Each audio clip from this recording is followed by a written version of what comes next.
Hello, Internet. How's it going? Today I'm going to be reviewing Star versus the Force of Evil. Now, this is a Disney XD premiered show. It premiered in like mid 2015s, and I can honestly say that I'm very happy that this show was greenlit in some way, just pushed forward in some manner to given direction and directed in a way that it currently is. Honestly, first impressions weren't too good, but from what I've researched, it was received very well. Now, I went about it and I watched it because, Reddit was kind of gawking over this and Gravity Falls and then Steven Universe as well. And I wanted to really begin watching and reviewing some of these shows because animation has always piqued my interest. But that is enough about me. What I want to get into is the show, and it truly blows my mind from what it was to what it is. It really progressed in so many varying ways. But sadly, I'm only going to be talking about this first season. Now, season one had a lot of this They found this for me! They won't let me back inside because I'm soggy! Did you bring me my refill? and this, Weapon.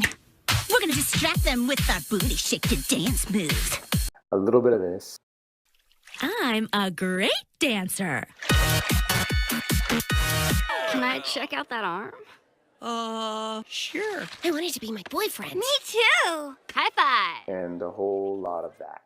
Now, when shows premiere on their first season, it's kind of easy to forgive and forget. A lot of the throwaways, the nonsense, and the ambiguity. It does kind of add up to someone beginning a sport.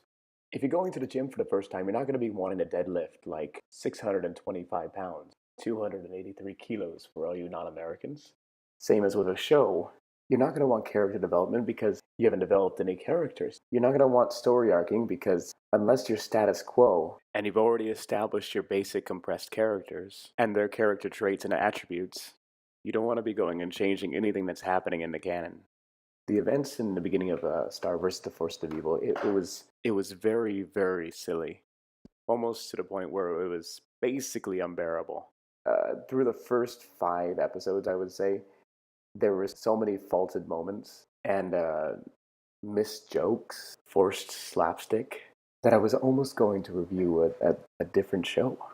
But Star comes to Earth and Party with a Pony and Muberty, Blood Moon Ball, Freeze Day, Royal Pain, Interdimensional Field Trip, and obviously the season finale really made up for all the lows like Pixtopia, The Other Exchange Student, Fortune Cookies, and Lobster Claws.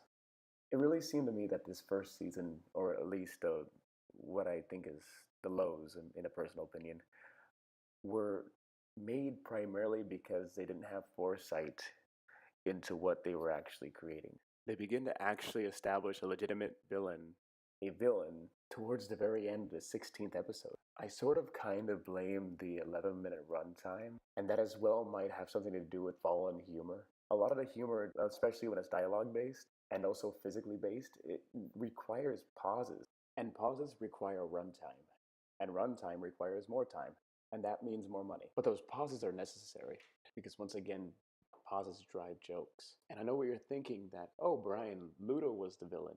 No, that's not it at all. Toffee eventually becomes the real villain, and Star doesn't meet Toffee, which kind of reminds me of a Fifth Element kind of feel, because same thing happened in that movie. I guess everyone who voted me safest kid must be feeling pretty embarrassed right about now. I don't know where people get the idea I'm so safe. Oh, watch your step, loose tile. It's supposed to be ironic. He eventually couldn't drive seasons any further of the basic storyline of boy meets girl that has all sorts of powers. That's been done before, and it's been done better. Ludo, towards the first arc of the first season, is about as threatening as a tack on the floor. And thank goodness they reformed him almost most of all. Which is funny and all because he was such a one dimensional creature when we first saw him. His intentions were set in stone. Same with him and Marco. It seemed that the character design was just, they wanted to go for something so simple. But both him and Ludo both developed in a way that I can only explain an anime would. It is a bit uncanny how them and a lot of the story is developed in a way that an anime kind of mirrors. Things start out generally hospitable and kind of freeform, and then they get their sillies out, and then they eventually become something like a storyline, world building and universe building. It's incredible, really. You know, Naruto did it, Dragon Ball did it, Full Metal Alchemist did it. I mean, and Trigun did it with guns, but that's still guns, and that's a little bit more threatening than most things. But anyway, besides the point, they start out innocent enough, and then they go on to become bigger and better things as time goes on. And that's how I feel this show presents itself and wanted to. Well, Star is the anomaly here. She is blatantly optimistic, or she is just triggered. It is a bit annoying at first how she has two settings: angry or just extremely happy. But I'm very proud of the writers that that they controlled both those polar opposites very well in the story. This example being between her dialogue and Marco's, and then eventually both of them becoming each other's foil. But I think likewise, Marco is one of the prime examples of how much thought went into the character development, because in the beginning he was obnoxious. The idea of Marco was established before he even said a word. But then he became something much, much greater. Star doesn't develop very much, but almost every other character does. For the most part in this first season, she actually becomes mostly her own enemy. It's definitely main character versus self, and sometimes main character versus society, just because she doesn't understand the concepts of her new home. Now, from what I've experienced with this show, I believe that it might have been purposefully the other way around. I'm thinking that Marco was supposed to be the constant, and then Star was the one developing. This would be typical for a female lead, because the demographic would be targeted towards young females who are also in the process of developing. Very rarely does she ever show fear of consequence or the idea that consequences actually exist, which is a great thing. That's wonderful, because that's how the story revolved. You know, that leads me to something that's very admirable as well. At least for the first season, that these two remained friends. That was what both of them accepted. Adventuring side by side, and just because the main characters were in the same proximity and those crazy hormones were going out doesn't mean they need to fall in love. There's a lot of admiration from me that they didn't go immediately to, oh, this is the boy, this is the girl, main characters. Got to give them a case of the touchy-feelies, you know? One more massive pro from what I can inherently take away from the series is their focus on detail. They're detail oriented, and that, you know, it might have been the fact that I rewatched the season one like 3 or 4 times for this. A lot of other series wouldn't go into that much precision. I'm sure that when they knew that they're going to be put up for a second season and the storyline was actually starting, you can actually begin to feel the effort taken. And the jokes are just like this as well. Look at the boot on Oscar's car in The Blood Moon Ball. I mean, kids wouldn't get that. They don't wouldn't know what a boot is for a car. But that means that he's been there for so long that he's literally breaking the law. And that brings me to where the series actually begun. The series truly began at the Blood Moon Ball. Everything that's set forth beyond that, so much better than its predecessors. It humanized Star, it gave Marco tangibility. It really set forth Marco not just being the Ron, the Kim Possible, or the Ron, the Harry. Or, you know what? It just stopped Marco from being a Ron. Sorry, Rons. But for now, I believe that's enough about the storyline. It really does go into a lot more detail and become the essential item that you're going to invest in. But what I want to get into is the animation style and what essentially kept me watching the show, which is the audio quality and the sound engineering that went into this show. It truly is a magnificent feat. The voiceovers every so often become faulted, but that's kind of excusable for a season 1 premiere. This small clip would, a lot of sound engineers would just throw this away, and a lot of voice actors would follow suit, but they didn't.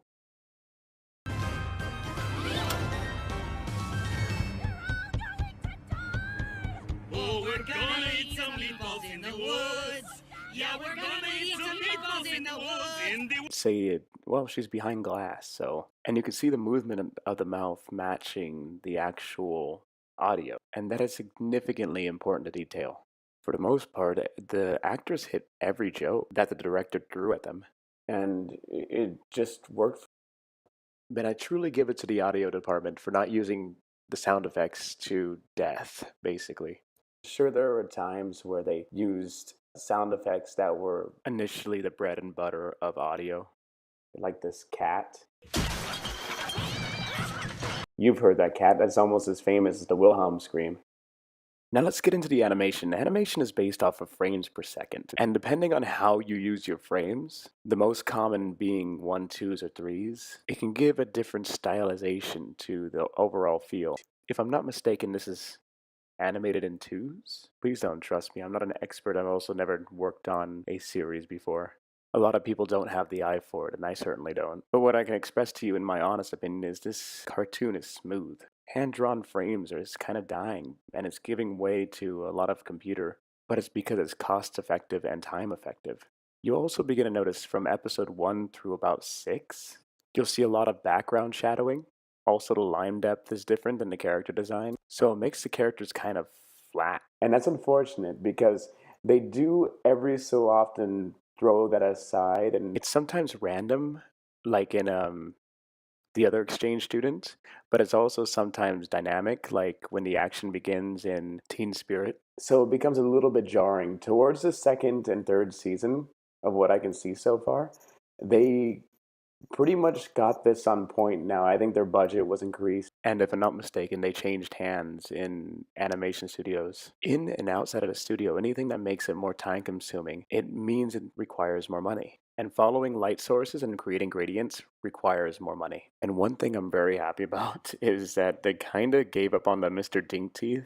They toned down on it a lot towards the end of the season 1. They didn't get rid of it completely, but you can still see it when Star starts biting on her wand out of nervous habit, or whatever she does, not very sure. It's just a minor complaint, and also it's a little bit distracting. But I'm happy they kept that as towards an artistic standpoint because a smile is difficult to draw. It's up there with feet and hands. It allowed the animators to have 3 motions to their mouth, which is when it's closed and they're baring teeth, which is just lines, when it's open with no teeth, and when it's open with a little bit of teeth showing. But the take and give of this is that it allows them more time to focus on phonetics of language, which is extraordinarily important for a dialogue-based show. It's important to keep it simple because they ain't got to draw the rest of the bullshit around it. Something as well I noticed is that most of Star's antics towards the beginning of the series is kind of like they just wanted to get her on a Hot Topic pin as quickly as possible. I would now like to express to you how important walk cycles are, especially when you're using a flash style animator. Flash style animation is great and all, but it makes the character kind of blocky and stick like every so often if you don't do it correctly. Walk cycles are hard, they're difficult. One example of a bad walk cycle can be seen within the show every single episode. It's in the credits. Once again, at this point in the series, it is forgivable. You see the gliding effect on Star's feet? It really isn't that big of a deal. But a little anecdote is that this is why some animators pull characters on screen without their feet showing. It's just difficult to give character weight. But if there's anything more difficult than a walk cycle, it's a run cycle. And here's an example of a bad one. I'm not going to spoil anything, but thank goodness they took the highlight off of that character as one of the chief antagonists. She's basically the worst part of Courtney from As Told by Ginger, and then probably ramped up to 11 just because of the cartoony feel of the beginnings of the series. Another thing I'm glad they got rid of was the ironically bad music that played every so often from time to time. One example is when Star is fantasizing about Oscar. I mean, it isn't that bad to have it in your series, but oversaturizing your playlist with it, it just seems like a fad at this point in the development of cartoons. Likewise, the throwaway characters like this.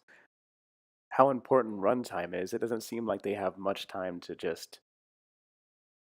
But on the other hand, the actual soundtrack from the first season is kind of what ties the audio together. It is phenomenal. The music is orchestrated by Brian H. Kim, and wow, do I have to say a lot about that? But I can't, because a lot of the Big Crush style music that he uses, I actually make. So I can't really put this in the review because I'm biased towards the sound of it. It just sounds really good to me. So I can't add that into the review of my positives and negatives. But what I can say is that I'm a big fan of narrative in music. And boy, is there a lot in this series, when the fact is that most of the characters have their own theme. And that is something I've always wanted to do. I've always been impressed by this. I've also read that the storyboarding for this show is very important. And then their keyframes and then their tweening. It seems like we're kind of in a crossroads right now in how we're dealing with technology in the presence of animation. We're learning that we're going into this basically almost like a renaissance. And this has happened before, I mean, several times over.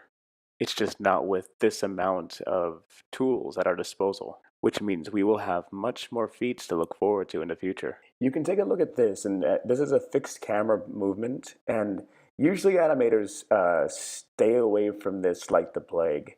And it's because it's not only time consuming, but it's difficult to make look good. And if you fuck it up, it looks bad. And then the second not being so great. The same thing in writing happens in animation, where a writer will reuse different things in different terms to save time and effort. Well, in animation, they use the same scene for an entirely different time in an episode or even in a series. The animators really outdid themselves, gave it that Disney polish, in my opinion. In my least favorite episode, they used 3 different scenes that they could have very easily just copied and pasted and put a different number and name over the areas, but they didn't.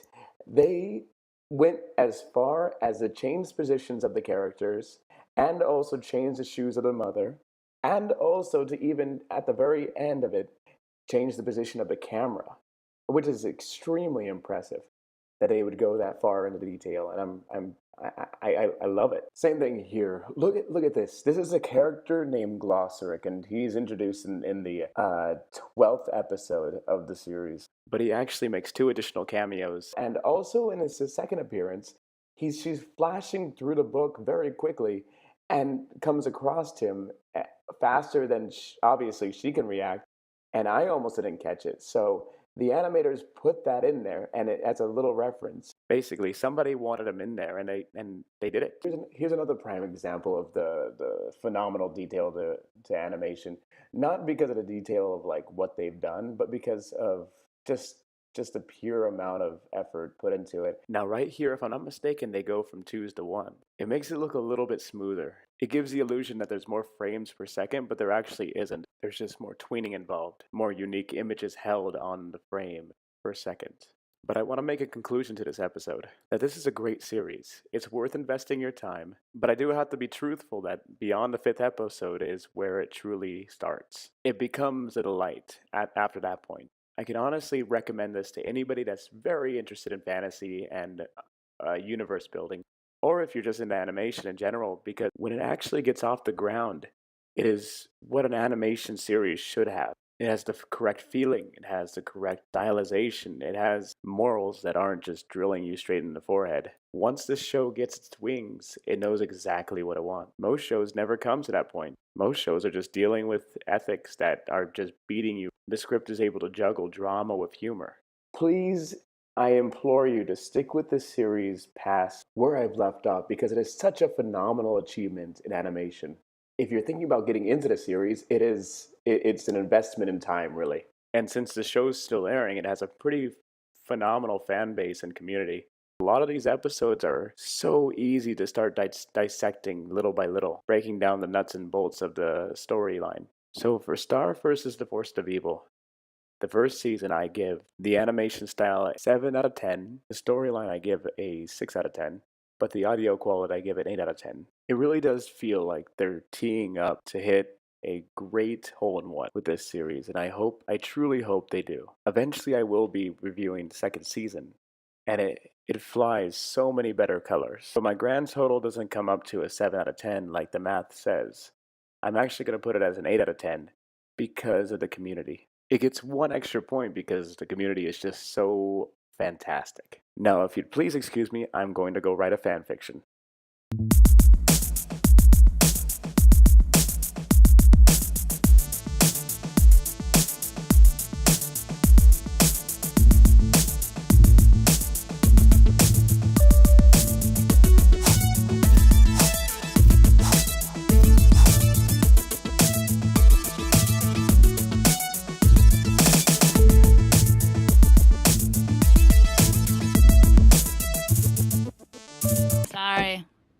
Sorry. Are you okay, Star? You look terrible, and I have very low standards. Walk it out. No, Brock!